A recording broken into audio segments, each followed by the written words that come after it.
বাংলাদেশ নারী ফুটবলের সামনে আবারও এক নতুন চ্যালেঞ্জ। সাফ অনূর্ধ্ব 17 চ্যাম্পিয়নশিপে আগামীকাল মাঠে নামছে লাল সবুজের তরুণীরা। প্রতিপক্ষ ভুটান, আর ম্যাচটি অনুষ্ঠিত হবে ভুটানেরই ঘরের মাঠে সন্ধ্যা 6টায়। বাংলাদেশের লক্ষ্য এবার স্পষ্ট, সিনিয়র নারী ও অনূর্ধ্ব 20 দলের মতো এই ট্রফিটাও ঘরে নিয়ে আসা। অর্থাৎ একে একে 3টি বয়স ভিত্তিক ও সিনিয়র টুর্নামেন্টেই শিরোপার স্বাদ নিতে চায় দেশটি। তবে কাজটা মোটেও সহজ নয়, কারণ ভুটান খেলবে নিজেদের ঘরের মাঠে, আর থাকবে দর্শকদের ব্যাপক সমর্থন।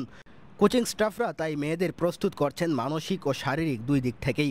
লক্ষ্য একটাই, চাপকে জয় করে মাঠে সেরাটা দেওয়া।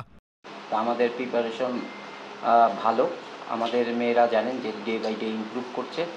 তো আশা করি যে আমাদের মেয়েরা আমাদের কাউকে নিরাশ করবে না।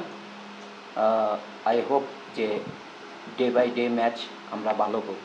বাংলাদেশের এই অনূর্ধ্ব 17 দল গড়া হয়েছে তরুণ প্রতিভাদের নিয়ে। তাদের গতি, টেকনিক আর জয়ের ক্ষুধাই পারে বদলে দিতে ম্যাচের রং। সাম্প্রতিক সময়ে বাংলাদেশ যুব দলগুলো বেশ ভালো করছে, আর সেই ধারাবাহিকতায় রাখতে চায় এই দল। বুধবার সন্ধ্যা 6টার অপেক্ষায় এখন পুরো দেশ। ভুটানের পাহাড়ি আবহাওয়া আর দর্শকদের চাপ পেরিয়ে কি বাংলাদেশ পৌঁছাতে পারবে কাঙ্ক্ষিত শিরোপার আরও এক ধাপ কাছে? সবাই এখন তাকিয়ে আছে লাল সবুজের তরুণীদের দিকে।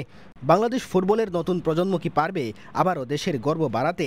উত্তর মিলবে আগামীকাল সন্ধ্যায় ভুটানের মাটিতেই।